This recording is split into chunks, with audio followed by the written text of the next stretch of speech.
বাংলাদেশের ম্যাচ 3টা হবে শ্রীলঙ্কায়, একটা হবে ইন্ডিয়ায়।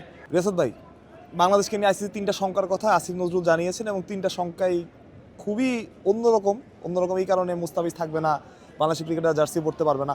আপনার কাছে কি মনে হয়? পরে আরেকজন স্ট্যাটাস দিয়েছেন, আমরা দেখলাম বিভিন্ন খবরে দেখলাম, মানে ব্যাপারটা কি ডিটেইল এলাবোরেট করতে? এখন সবচেয়ে ইন্টারেস্টিং পার্ট যেটা, সেটা হচ্ছে ইন্টারন্যাশনাল বিভিন্ন media including ESPN, cricket info, Indian media সবাই আইসিসিকে মেনশন করে রিপোর্ট করছে। আইসিসি মিনস আইসিসিতে যারা কর্মরত, আইসিসিতে যারা দায়িত্বশীল, এবং ইন্ডিয়ান মিডিয়াদের ইজিয়ার অ্যাক্সেস রয়েছে to reach out those persons who are related or relevant to the International Cricket Council. They are telling that it's a complete lie. They are telling that Bangladesh again caught telling lie, মানে বাংলাদেশ মিথ্যা বলতে গিয়ে আবার ধরা পড়েছে।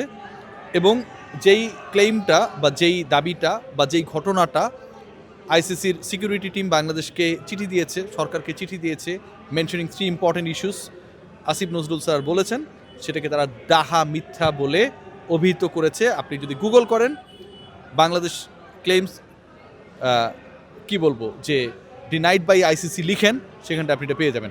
Interesting part যেটা, আজকে Asif Nazrul sir একটা ইম্পর্টেন্ট কথা বলেছে। সেই কথাটা হচ্ছে যে ওই চিঠিটাও প্রয়োজনে সার্কুলেট করা হবে, যেটা আইসিসির সিকিউরিটি টিম সরকারকে পাঠিয়েছে।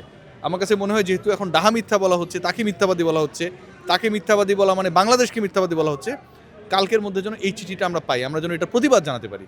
This is very much important. এর মধ্যে একটু কি চাপে পড়ে গেল কিনা বাংলাদেশ? মানে আইসিসি তো ডিনাই করছে, বিভিন্ন ভারতীয় গণমাধ্যম বলছে। না, বাংলাদেশের কাছে তো ওই চিঠিটা আছে, চাপে পড়ার কোনো কারণ নেই। আমি মনে করি যে যেহেতু ওই চিঠি আছে, যেটা আইসিসি নিরাপত্তা টিম বা নিরাপত্তা কমিটি বিসিবির কাছে এবং সরকারের কাছে পাঠিয়েছে, যেই চিঠির আলোকেই তো আসিফ নজরুল স্যার এই কথাগুলো বলেছে, এবং তিনি দাবি করেছেন এই চিঠিটা প্রয়োজনে সার্কুলেট করা হবে। সো চাপে পড়ার কিছু নেই, চিঠি সার্কুলেট করে গেলেই তো হয়ে গেল। কিন্তু বিসিবি যেটা জানিয়েছে আর কি, যে বিসিবির কাছে আনঅফিসিয়ালি কথাবার্তা বা তার শঙ্কার কথা, এর আসলে বিসিবির স্ট্যান্ডটা কি হবে? বিসিবির স্ট্যান্ড হবে যে যেহেতু এখন এটাকে কমপ্লিট লাই বলা হচ্ছে, ডাহা মিথ্যা বলা হচ্ছে, যেই ধরনের কমিউনিকেশনটা হয়েছে, নিশ্চয়ই একটা কমিউনিকেশন না হইলে তো আসিফ নজরুল হাওয়ার থেকেই কথাগুলো বলেন নাই, রাইট?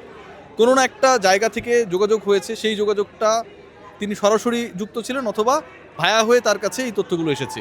সো ওই যোগাযোগটা কি হয়েছে, কিভাবে হয়েছে, আইসিসির কোন অর্গানাইজেশনের সাথে হয়েছে? নিরাপত্তা কমিটি একটা ধরেন ক্রিকেট নিয়ে কাজ করে, এরকম আছে, তাদের মার্কেটিং কমিটি আছে। সো কে আসলে এই যোগাযোগটা করলো, কি লিখলো, এই ব্যাপারগুলো বিসিবিকে ক্লারিফাই করতে হবে। এটা নাও বিসিবির কোর্টে। বিসিবি যদি ক্লারিফাই না করে এবং ইন্ডিয়ান মিডিয়া এবং আইসিসি যারা বাংলাদেশের তো একটা বিরুদ্ধ পক্ষ রয়েছে, তারা এটাকে যদি ডাহা মিথ্যা বলে, তাহলে কিন্তু আপনাকেও এটা ডাহা মিথ্যাই বলতে হবে।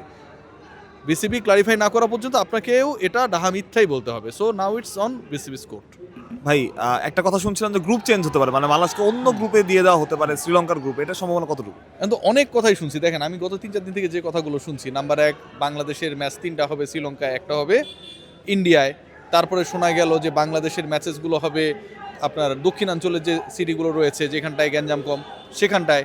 তারপরে শোনা গেল যে বাংলাদেশের দাবির সাথে আইসিসিও একমত, 3টা ইস্যু নিয়ে তারা জানিয়েছে। এখন শোনা যাচ্ছে বাংলাদেশ মিথ্যা কথা বলছে।